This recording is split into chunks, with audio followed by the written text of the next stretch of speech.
On today's show, we're working with a department that's always open. 55 uniformed personnel work round the clock to make sure Ames is safe. Do you know where I am today?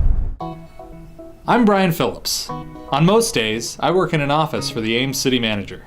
Since starting here, I've learned a lot about the different jobs city employees have. Many of them you might see every day. Others work behind the scenes to provide quality programs and exceptional service to the community. And that's why I'm here, to experience the different jobs the City of Ames has to offer. You never know where I'll go next.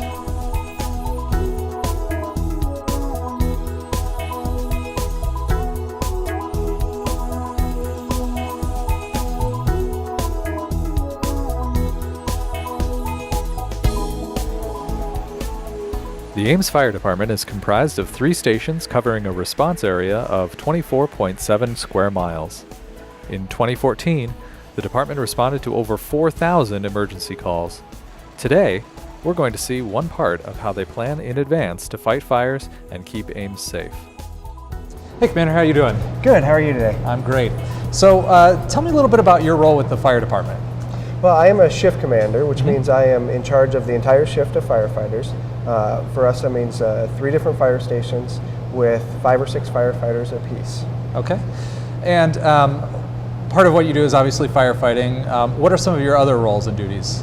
Well, at most incidents, I would act as the incident commander, the initial incident commander. So if we have a structure fire, I would arrive in the SUV, I would take command of the incident, and I would direct the 3 different fire companies to all the myriad tasks that need to be done on an incident scene. Okay. So I understand today we're going to be doing a pre-plan. What is a pre-plan? A pre-plan is our opportunity to get into a business and see it from a firefighter's perspective, as far as what will help us do our jobs quicker and easier. We have 3 fire stations again, which all are responsible for businesses in their fire district. So each crew, each shift would be responsible to do 3 pre-plans every month. Okay. So citywide, we do 27 pre-plans every month. Okay. Today we're going to be doing a pre-plan at the public library, is that correct? That's correct. Okay. I have Engine 1 at the library. Okay. You'll be walking around with them and taking a tour of the building and jotting down all the information we need to gather. Okay. Well, thanks for your information, and I'll head over to the library and get set up with them. Sounds great. All right, thanks. Thank you.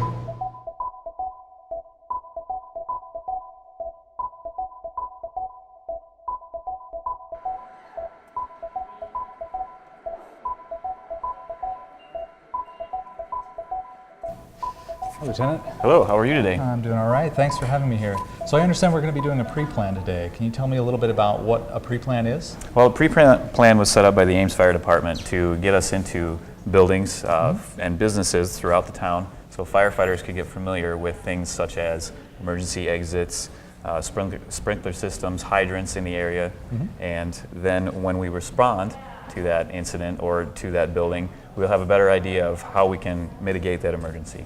So what types of buildings do you do a pre-plan for? Well, we do all types. We do apartment buildings. We have done some residential buildings, businesses, especially like the library here today. And this is one of our major pre-plans here. Okay. So if I am a business owner, how do I begin the process of a pre-plan? Can I contact you and ask for one to be done? You can contact the fire department. We do have all the buildings that need pre-plans scheduled in our Firehouse software. And if we haven't been to your building, we will be shortly.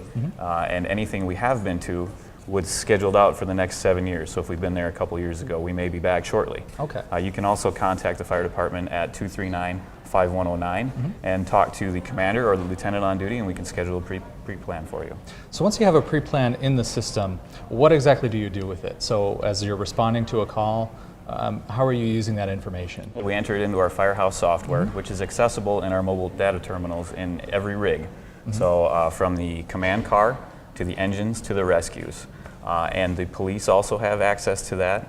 And basically, we can look up that information as we're en route, find out if there's people inside, if there's access we need, any particular box, like a Knox box on the building that we need to get to. And basically it helps us respond easier and better to the emergency. So you use this for more than just a fire, right? So you'd use this for multiple emergencies? We do. Okay. We can use it for medical emergencies or lockouts or anything of that nature.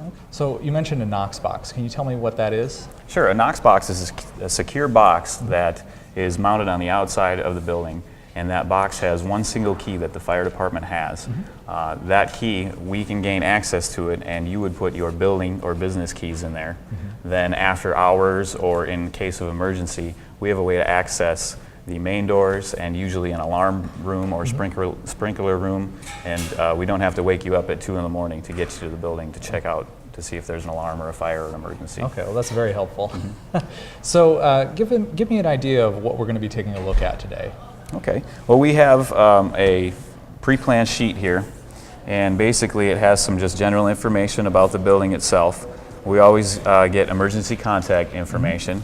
Then we have things like building size, the construction type, any exits around the building, elevators, stairways, and any hazards to firefighters. Okay. So that's basically what's on these forms and what we'll look at. Okay, what's the first thing we're going to take a look at? Well, we'll get some emergency contact information and then we'll go take a tour. Okay, well I'll follow you if you want to lead the way. All right.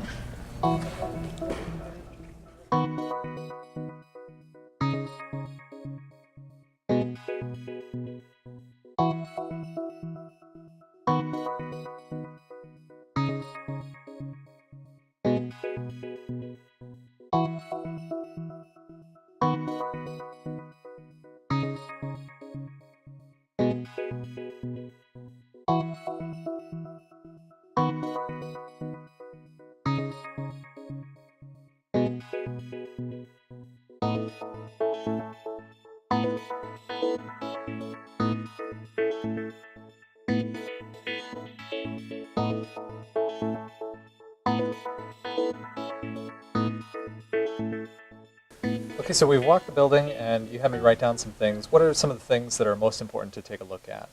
Well, like right here, what we're standing in front of is a fire alarm panel. This tells us that the system is normal, and if there was an alarm here, we could come here and find out which detector head was activated for false alarms, or if there is a more serious problem in the building. Also, other areas we looked at included the sprinkler room, which is very important to note. Again, we want to tell everyone that this is not a fire inspection. That's what the inspection department is for. This is just a pre-plan. However, if we do find anything that's terribly wrong or anything like that, we may make mention of it, or we may say, you know, your sprinkler system should be inspected here soon. But like I said, we do not do a fire inspection. This is just a pre-plan. Okay. So, and then we've looked at other things too. We've looked at the exits around the building and any special hazards. We noted that there was an AED in the building, which is important to know, that a bystander may be using that if we have an emergency here. And basically all the rest of the information we have written down here. Okay, so now that this is all written down, what do you do with it? We have Firehouse software, and we'll go back to the station and we will enter that into that software, and as soon as we enter it, it is ready for use in all our mobile data terminals, which are in all our response vehicles. So we also walked around the building on the outside a little bit. What were we looking for there? We were looking for things like where the fire department can connect to the sprinkler system. Again, the exits if they're clear. On the back side, we noted there was a dumpster underneath an overhang. Therefore, if we had an emergency with that dumpster, we could get to it, we would find it.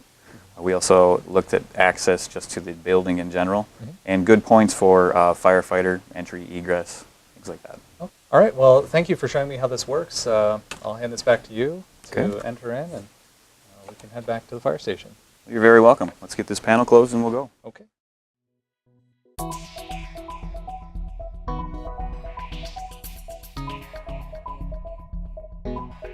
Well, today we got to see how pre-planning is a critical part of how the Ames Fire Department keeps residents safe. If you'd like more information about how to set up a pre-plan, contact the Ames Fire Department at 515-239-5109. And be sure to tune in for the next Where's Brian, because you'll never know where I'll go next.